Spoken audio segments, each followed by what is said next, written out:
আমাদের দাবি এলাকায় শান্তিপূর্ণ বাতাবরণ ফিরে আসুক, আর কিছু দাবি না। কোথায় রাজ্যপাল আসবে, কোথায় রাষ্ট্রপতি আসবে, কোথায় মুখ্যমন্ত্রী আসবে, কোথাও মূর্খমন্ত্রী আসবে, ও নিয়ে আমাদের মাথা ব্যথা নাই।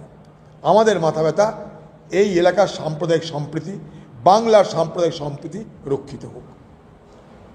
তাতে যে আসবে আসতে পারে, কারণ তার গিয়ে জবাব দেওয়ার কিছু নাই। মুখ্যমন্ত্রী অনেক আগে যাওয়া উচিত ছিল। কথা কথা হেলিকপ্টার চলে এদিক থেকে ওদিক যান, একবার যেতেই পারতেন। হেলিকপ্টার করে যেতেন, নামতেন, দেখা করতেন, ভরসা দিতেন, খুব ভালো হতো সেটা। কারণ মুখ্যমন্ত্রী প্রশাসনিক পদ সামলান, মুখ্যমন্ত্রী পুলিশ মন্ত্রী। যেমন ডিজি গেল, তারও তো যাওয়া উচিত হয়নি, তাহলে আইজি যাচ্ছে, তারও যাওয়া উচিত হয়নি। পুলিশের অধিকর্তা যেতে পারে, তাহলে পুলিশ মন্ত্রী কেন যেতে পারবে না? পুলিশে যদি কর্তারা যায়, তাহলে পুলিশের মন্ত্রী কেন যেতে পারবে না? বাংলার মুখ্যমন্ত্রী এড়িয়ে গেছেন, কারণ এটা তার ব্যর্থতা। আর তিনি অন্য আরেকটা ভ্রমণকে ঢাল করে নিজের ব্যর্থতাকে, নিজের অপদার্থতাকে আড়াল করার চেষ্টা করেছেন। এটাও ঠিক না।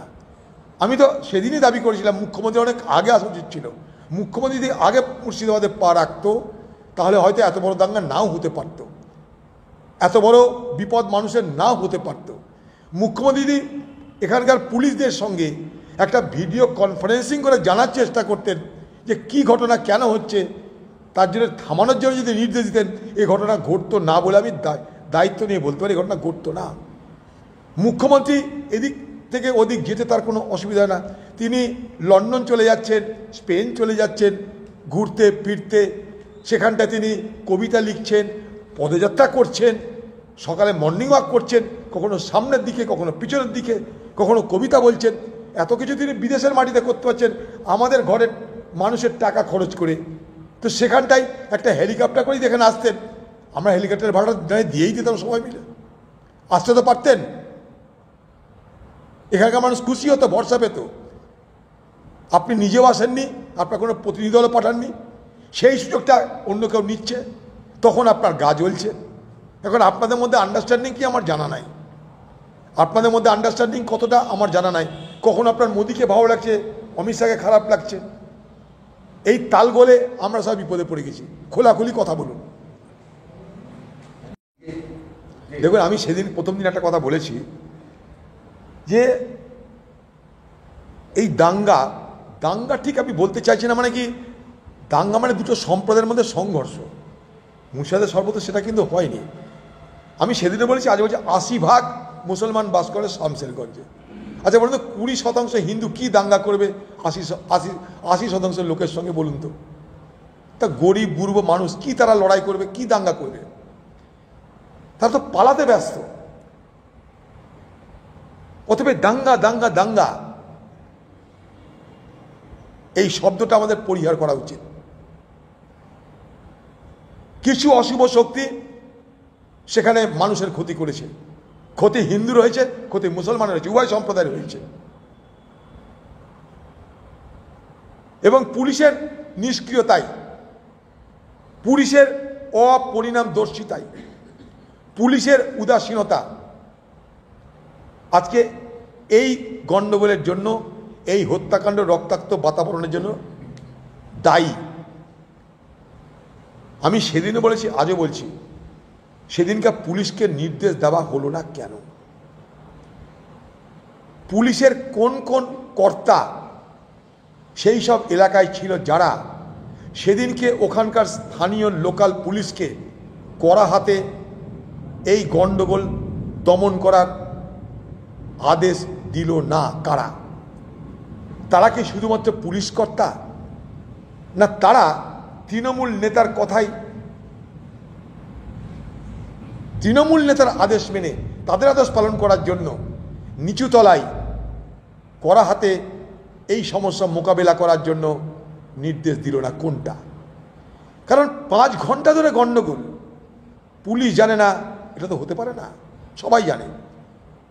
তখন তার ইন্টারনেট বন্ধ ছিল না, ল্যান্ডলাইন বন্ধ ছিল না, ওখানে তো পরমাণু বোমা পড়েনি, সবাই সব কিছু জানছে, দেখছে। তাহলে কেন উপরতলার পুলিশ জেনেও নিচুতলায় আদেশ দেয়নি? অথবা নিচুর তলার পুলিশ কি উপরতলার পুলিশের আদেশ অমান্য করে নিজেদের মতন করে এই দাঙ্গায় নিষ্ক্রিয় ভাব ধারণ করেছিল, নিষ্ক্রিয়তা দেখিয়েছিল? না কোনো তৃণমূল আর পুলিশের নেক্সাসে অশুভ আঁতাতে এই ধরনের ঘটনা ঘটল? অনেক প্রশ্ন। কারণ আমি প্রথম দিনে বলেছি, আজও বলছি, দাঙ্গা তখনই হয় যখন সরকারি মদত থাকে। গোধ্রায় দাঙ্গা হয়েছিল সরকারি মদত পুষ্ট হয়ে। বাংলাতেও দাঙ্গা গণ্ডগোল যা হচ্ছে সরকারি মদত পুষ্ট ছাড়া সম্ভব না। এটা নিয়ম, চিরাচরিত নিয়ম এটা জগতের। কি বলছে এগুলো জানি না, এগুলো কখন কি বলে না বলে। তাদের পরিচালিত যে রাজ্যগুলো আছে সেই রাজ্যে কি এরকম আছে লাইসেন্স, গান লাইসেন্স এরকম? আমাদের রাজ্যে সব বলার পিছনে কারণটা কি জানি না। তাদের তো 20টা রাজ্য আছে, সেই 20টা রাজ্যে সকলের হাতে বন্দুক দেওয়ার লাইসেন্স কি দেওয়া হয়? আগে তাদের রাজ্যে দেখ, তখন আমরা ভাববো আমাদের জন্য। আমাদের কোনো বিপদ হয়নি বাংলায়। বাংলায় এখানে কিছু বিপদ হয়নি। ঘটনা ঘটেছে, নিশ্চয়ই ঘটেছে, ঘৃণ্য ঘটনা ঘটেছে, লজ্জাস্কর ঘটনা ঘটেছে, কিন্তু দেখবার এটাই এখানে সিগনিফিক্যান্ট, এটাই যে এই ঘটনার নিন্দা হিন্দু মুসলমান সমেত আপামর মানুষ করছে। এটা এখানকার তাৎপর্য সব থেকে বড়। এটা কিন্তু লক্ষণীয়। এই শিক্ষাটা সারা বাংলার সমস্ত জেলার মানুষের নেওয়া উচিত বলে মনে করি।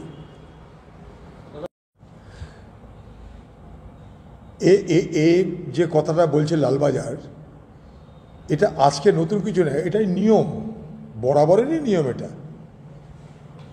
আমরা সারা জীবন কোনো আন্দোলন করেছি, জমায়েত করেছি, সেখানে যারা অথরিটি, সেই অথরিটির কাছে পারমিশন নিয়েই আমরা করেছি।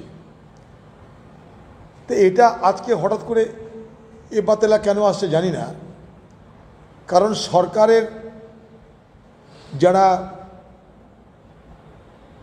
শুধু নির্দেশ পালন করাটাই তাদের কর্তব্য বলে মনে করে, বাকি তাদের নিজেদের যে দায়িত্ব সে দায়িত্ব পালন করতে অস্বীকার করে, তারাই এই ধরনের কথা বলতে পারে। লালবাজারে কবে বলা হয়েছিল যে বিনা অনুমতিতে মিছিল মিটিং করবার ব্যবস্থা করা হোক? লালবাজারে কি জানা ছিল না এটা?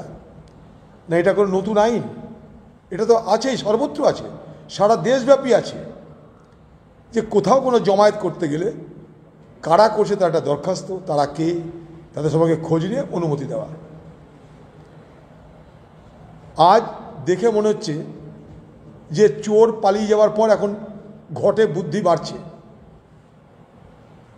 এত কিছু হয়ে যাওয়ার পর এখন ঘটে বুদ্ধি বাড়ছে। এবং আমার মনে হয় যে আজও তৃণমূলের নেতাদের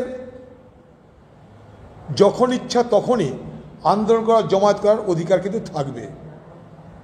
এই বক্তব্যের মধ্য দিয়ে, এই নির্দেশ আদেশ বা তাদের সাজেশন যাই বলুন, এটার মধ্য দিয়ে এরা কিন্তু চাইবে যে পশ্চিমবঙ্গের সরকার বিরোধী যে আন্দোলন, সেই আন্দোলন করতে যাতে বাধা দেওয়ার ব্যবস্থা করা যায়। এটা আর কিছু না, সরকার বিরোধী আন্দোলন করতে না দেওয়া, অর্থাৎ ঘুরিয়ে আরেক ধরনের স্বৈরাচারী প্রতিবন্ধকতা তৈরি করো গণতান্ত্রিক আন্দোলনের পথে।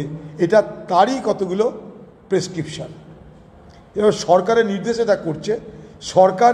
সরকারের বিরুদ্ধে আন্দোলন বরদাস্ত করতে চাইছে না, বরদাস্ত করতে পারছে না, বরদাস্ত করবার ধৈর্য দেখাতে পারছে না। তাই আইন করে প্রতিবাদ করার মুখ বন্ধ করে দিতে চাইছে। দিলীপ বলছে আপনার